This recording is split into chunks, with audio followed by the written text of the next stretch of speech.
If you're like me, you've been noticing all over social media, particularly this week, we're mid-February now, that all of the flower farmers have started sowing some of their earlier seeds, and it can be a little bit overwhelming working out which seeds to grow and where do you start. So in this video I'm just going to give you a few hints and tips for how you know what you should grow, because just because you see someone else growing it doesn't mean you should. And I should know, because that's what I've spent the last 4 years doing, is just seeing something someone else is growing and thinking, oh wow, that looks lovely, I'll grow it. But it doesn't always work. Stay tuned to find out why. So it's mid-February, and that means we have a magic 10 hours of daylight, which means you can start sowing seeds, but you don't have to. Don't get sucked in by those seed catalogues, and certainly don't go on the websites and scroll through all the seeds, because the choice is just endless. You need to ask yourself the following questions. What are you growing cut flowers for? We don't all grow cut flowers for the same reasons, and in fact lots of the flower farmers are growing them for multiple purposes, but you may only actually need them for one. So are you growing your cut flowers for an occasion, for an event, perhaps even for your wedding or a friend's wedding? If you're growing for that reason, you need to grow some completely different cut flowers to perhaps if you were growing cut flowers for bouquets. Maybe you want to sell them, maybe you want them to give them away, or maybe you want to do jarred arrangements, or beautiful vases for your kitchen table or your dresser. All of these factors mean you can grow very different types of cut flower. If you're growing for an occasion, and let's say, for example, a wedding, you do need to consider a few extra very important points. The bride's bouquet and the buttonholes are going to be out of water for quite a considerable period of time. So you do need to have your flowers all well conditioned, which of course you can condition any flower, but you then need to make sure you've grown varieties that will not wilt, particularly if the wedding is in height of summer and it's going to be hot. Does the wedding have a colour theme? I mean, quite often pastel colours are popular, but then in the autumn it might be more autumnal reds and oranges. So make sure you're growing colours that fit the theme of your wedding.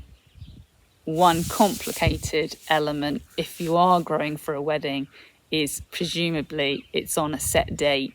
So you need to make sure you're growing things that are going to be flowering on the date that you need to cut them for the wedding. So it's no good growing autumn flowers if your wedding's in June.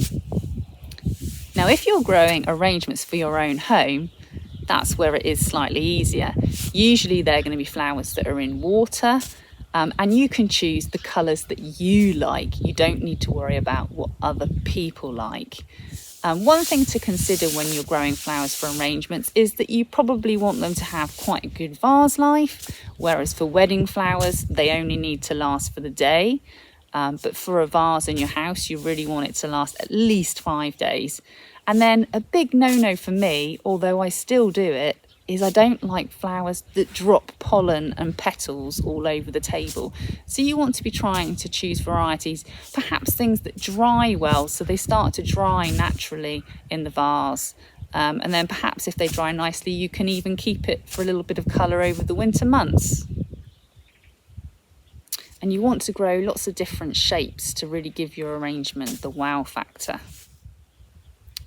Now, if you're growing for other people, you can't always grow exactly what you like. I, for example, really love pastel colours and light shades, and I do grow some because I like to put flowers in my own house. But believe it or not, people buying bouquets, or if you're giving bouquets away, really like the bright, bold colours. Things like red, which up until this season coming, I've always avoided red because I don't really like it, but that's what people like. So really hot colours, I mean really bright yellows. Again, I find them garish, but I am growing some yellow this year because apparently that's what people like. And if you're growing bouquets to sell in particular, you really do want to grow varieties that have a good vase life. And more importantly, this isn't really growing the flowers, but when you cut the flowers, you really need to cut them at optimum stage, so that they haven't gone over, and make sure people are buying something that's a quality product that will last. Okay, so the next question you need to ask yourself is, where are you growing your flowers? Not everybody's site is the same, and we don't all have limitless areas of space, and not all of you are going to be flower farmers that've got a whole field to grow on. I started growing in containers, and it's more than possible to grow cut flowers in a container, so do not be put off and think that you're being over ambitious. We all have to start somewhere. And it's a brilliant hobby to have, so I want to encourage you that you can do it no matter how limited your space is. What's the aspect of your space and your plot? Is it in the shade? If we can't all be lucky enough to have a plot that's in full sunshine, although if you're building a plot now, that's where you want to build it. You want to build it in full sunshine. There are seeds that you can buy to grow in the shade, and you need to make sure that you buy the right ones. What's your soil like? Is it free draining? Is it prone to waterlogging? Is it an acid soil? Are you lucky? Is it a neutral soil, or is it even alkaline? You need to make sure you're buying seeds to grow flowers that will grow in the soil that you have. There's no point in fighting your soil. Grow with what you have. And in fact, in your plot, you may find you have areas of different soil. So at one end of my garden, I have free draining loam. And the other end, I have really heavy clay. So make sure you're putting the right plants in the right beds in your space. If you are limited to space, make sure you're growing flowers that go together coloured wise. Some people like complete contrasts on the colour wheel. Some people like similar colours, but just make sure you're growing things. Do a Pinterest board of what you like, so you can see them all on the screen at the same time, and then you can see what they could potentially look like in a bouquet. But also consider, are you buying varieties that are going to be flowering at the same time of year when you're thinking about the creation of your bouquet? Because you don't want a tulip thinking it's going to go with a dahlia. Not that tulips are seeds, but dahlias can be grown from seed, and I've done it many times, and I highly recommend, if it's your first year growing, that you grow a dahlia.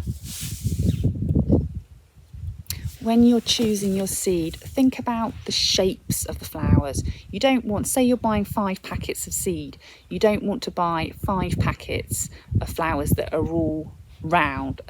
Just off the top of my head, say scabious, cosmos, mallope, cornflower, nothing off the top of my head, let's say 4.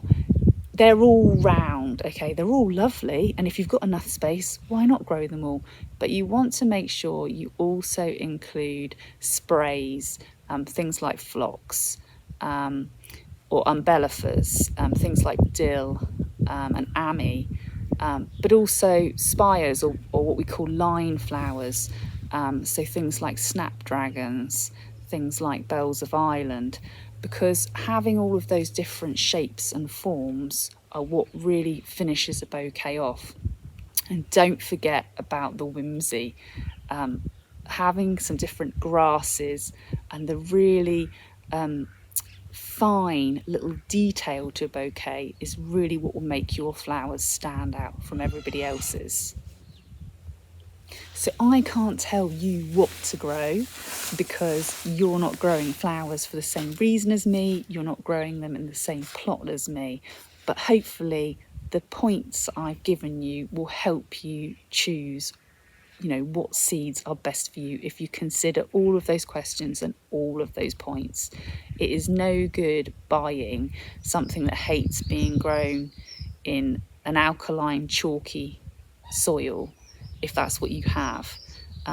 If you do have that soil, I feel for you a little bit. I don't, but I do think Mediterranean things and some of the herbs are great for those situations. And in fact, don't overlook herbs. Not this year, because I already did what I'm telling you not to do. I already went mad, bought loads of seed. I've got far too much seed for the space I've got. So I'm now thinking and planning for next year, for 2024. And I'm really taking heed to what I've just told you. Yeah, practice what you preach. And I'm hoping that 2024 I will finally be growing a good variety of exactly what suits me in the garden. And herbs are something I'm really keen to grow.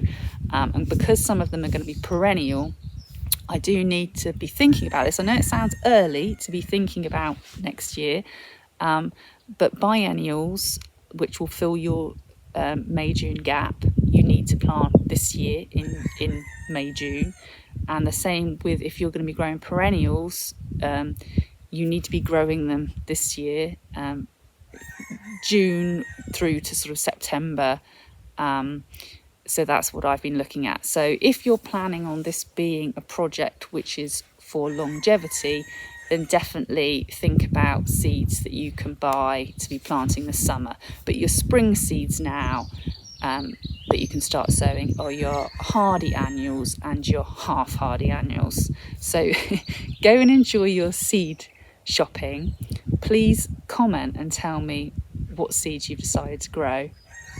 And at some point I will do a seed sowing video where I will tell you all the too many seeds that I'm growing, and I'm also going to do a video of all the things I'm not going to grow again, but that's a future video.